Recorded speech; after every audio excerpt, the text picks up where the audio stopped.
So this project in Arlington, the home, if you look in the scope of work, it was built in 1954. So the last remodel, which is often the case, they didn't do everything that should have been done when you're doing a remodel. So things like upgrading the plumbing, upgrading the electrical, with everything else being equal and just changing the cabinet lines. If you're jumping from a stock cabinet line like the Bellmont in the 1300 series and going to a custom cabinet line, that jump alone is $11,000, and then it can go up substantially from there if you're getting into the higher end of Dura. Closed off this doorway. We moved the fridge over.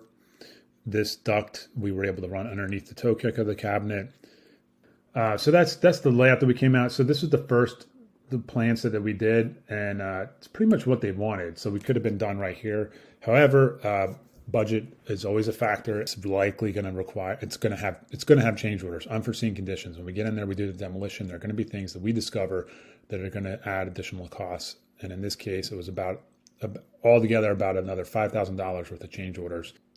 And the walls were pretty uneven, so we did put in new studs, new framing, so that when the walls, a new drywall, so when the cabinets went in, everything would fit nice and perfect.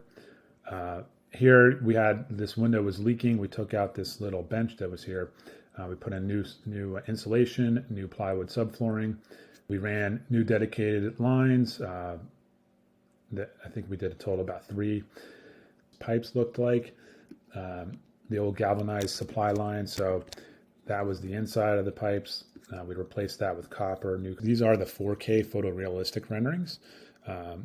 The renderings I showed you, all the renderings I showed you before, were from our 2020 design software, and this is from a different design software called Autodesk. You plug in, the exact hardware in most cases, the faucet, the backsplash. It's just going to look very real.